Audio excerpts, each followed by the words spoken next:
In this world, people can receive epic skills by eating the fruit of the skill tree, so if you're lucky, you might become a firebender or maybe even a sword saint. But when it comes to Light, all he became was a nutting master. On the day they were meant to get their skills, Light and his childhood friend Lena were on their way to the church to begin the ceremony, and they are excitedly talking about what skills they hope to receive. Light has always wanted to become an adventurer, so he would be happy with any combat type skill, but Lena doesn't really care what skill she gets as long as she can spend time with Light. Still, she's a bit nervous since no one really knows what kind of skill they'll get until they eat the fruit, but Light is sure they'll both get amazing skills. However, we already know how that turned out for him. When he and Lena went into the church that day, the Holy Sister told them all about how the skill fruits work.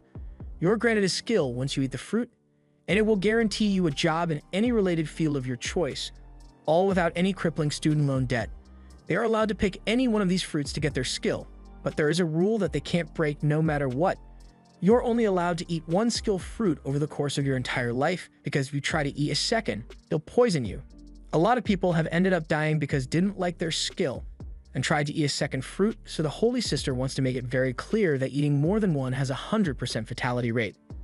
Lena is shocked to hear that the fruits are so dangerous, but the Holy Sister assures her that as long as she doesn't eat a second fruit, then she'll be perfectly fine. With the warnings out of the way, the Holy Sister tells them to begin selecting their fruit, so Lena steps up first. She takes a bite out of one of the fruits, and she immediately feels something happening to her body. There's a blinding light, and Lena's body suddenly becomes very hot, so the Holy Sister realizes that this must be the legendary Sword Saint skill. It is incredibly rare, so she never thought she would get to see someone acquire it in person. But now that Lena is officially a Sword Saint, she is destined to become one of the greatest adventurers in the country. Light is really happy for Lena, so he congratulates her on her amazing skill. But it's his turn next, so he steps up to the altar and picks a skill fruit for himself. He knows he probably won't get something as good as the Sword Saint skill, but he's still hoping to acquire a decent combat skill, so he can fight by Lena's side. However, as he takes a bite and the skill flows into his body, he's disappointed to hear that he's just a nut master. The sister tries to be as supportive as she can, but yeah, the only fighting Light's going to be doing is against the pests out in the field. Light is devastated that his dreams of being an adventurer have been ruined, so he asks if he can try again, but the sister was very clear about the 100% fatality rate, so she's not letting him eat another fruit. Lena tries to cheer Light up and tells him she'll stay in the village and grow fruits with him since she doesn't care what she does as long as they are together. But the Holy Sister won't stand for all this love and compassion BS. Lena's Sword Saint skill is a once-in-a-decade marvel, so she's not going to let her waste that talent by becoming a farmer. She commands that Lena become an adventurer for the sake of this country, and in fact, she'll be taking her to the royal capital immediately so she can begin her training there. Lena doesn't have the guts to refuse the Holy Sister's demands, so she gets dragged off, but she promises to come back for Light someday. 3 months have passed since that fateful day, and Light is trying to make the best of his situation by leaning into his role as a farmer. He uses his powers to make the nuts grow nice and big, and when they are ripe, he sells them for profit in town. So his life isn't so bad as long as he pushes those intrusive thoughts to the back of his head. Anyway, he heads into town to sell his nuts, but since his nuts are so small, he gets paid very little for them. As he is walking back to his house, he notices a poster with some news about Lena. She's apparently been promoted to S rank in the 3 months since she left the village and is doing incredibly well for herself. Of course, he is happy for her, but hearing about how well she's doing just makes him feel like an absolute failure. Even though he knows that he doesn't have the skill to become an adventurer, Light has been training every day in hopes that he might naturally unlock a sword skill or something.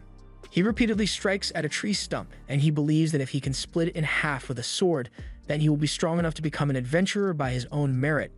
However, hard work doesn't always pay off, so the only thing he got from all that training were some bruised wrists. He falls to the floor in defeat and begins wondering if Lena still remembers him. She said she would come back for him, but with all the fame and fortune she has acquired, he wouldn't be shocked if she had forgotten his name and his face altogether. Just then, a little girl named Ayla walks up to Light and says she brought him a cup of water. She's pretty much an orphan, and the village chief didn't want to deal with her, so he kind of just left her on Light's doorstep one day. Light saw that she had nowhere to go, so he decided to take her in, and the two have been living together ever since. Ayla tells him she's done with dinner, so if he wants to, he can come inside to eat, and Light happily obliges. He takes his first bite of the food, and while he eats, Ayla asks him how today's harvest went. Overall, Light says today's profits were pretty good, especially since he started focusing on growing skill fruits recently. And by the way, he separated all the skill fruits into those boxes clearly marked with skull emojis, so under no circumstances should Ayla eat any of those. Ayla hadn't realized that the skill fruits were dangerous to eat, so Light's warning is really helpful. Or at least it might have been an hour ago, because he used a bunch of those fruits to make the stew they are eating right now. Light gets up in a panic and asks if she is sure she put skill fruits in the stew, but definitely did, and from what the Holy Sister said, eating a second skill fruit is a guaranteed death sentence. All of a sudden, Light's body begins to feel hot, and he feels a pain in his chest, so he believes this is how he will die. He falls to the floor, and in his final breath, he apologizes to Alia because this is his fault for expecting her to understand the labels when she doesn't know how to read yet. However, as he lies there and awaits death, Light realizes death is taking an awfully long time, so he sits up, and to his surprise, he's perfectly fine. Ayla sees the confused expression on Light's face, so she asks him if he's fine. That's exactly why he's confused. He ate a second skill fruit which should have been fatal, so why and how is he still alive? Just then, he gets a piercing headache and feels the power of a new skill rushing into his body. Just then, Ayla starts to feel a sharp pain in her body as well, and since she ate the stew, that must mean she's about to acquire a skill as well. All of a sudden, Ayla is able to see words floating in front of Light and reads out the info of his Nut Master skill. In addition to the ability to grow nuts, Light's skill also makes him immune to all nut poisons. Light is shocked and asks Ayla how she knows this, so she tells him she can see words floating in the air, and Light realizes she must have acquired some sort of appraisal skill. Ayla keeps reading Light's information and sees that he has a second skill now, so she tells him that he possesses an ability called Sword God. The Sword God skill greatly increases the Light's attack power when he's holding a sword, as well as greatly increasing his magic resistance. If what Ayla said is true, then this might mean that his dream can finally come true, so Light wants to test it out for himself. He runs outside with his sword and goes back into the forest to see if he really has a new sword skill. He raises his sword, and with a single swing, he slashes the tree stump in half, as well as that of the bigger tree behind it, so it's safe to say that as of this moment, Light is OP. The next day, he heads out into town so he can go to the guild and finally become an adventurer. He is really excited since he has always dreamed of coming here, and the first thing he spots is the notice board full of bounty quests. If they successfully complete a quest, then they'll be able to buy new equipment and tasty food, but making money isn't the only reason Light came here today. He wants to figure out how much his Sword God skill will actually help him in battle, and if it goes well for him, then he might be able to become an official adventurer. He tells Ayla to sit on a bench and wait for him while he gets a quest at the front desk, and while he's gone, Ayla takes the opportunity to use her appraisal skill on all the people in the guild. She's amazed by all the different types of skills that exist, but she is also shocked by how useless some of them are, like this guy who has a self-damaging skill. Just then, she hears a commotion over by the front desk, so she looks over and finds Light in the middle of an argument with one of the adventurers in the guild. The man recognizes Light as the guy who's always selling his nuts in the market, so he mocks him and says a loser like him doesn't belong in the guild, but Light completely ignores him and just tells Ayla that they can leave now. The guy is offended that Light would dare to ignore him, so his completely normal reaction is to attack the Light with his sword. Light's Sword God skill also improves his reflexes, so he was easily able to block the attack, but the guy had no idea Light could do that, so he fully intended to catch a murder charge today. The guy's friends see that Light is capable of defending himself, so they convince Jean to just walk away because this isn't a fight he can win.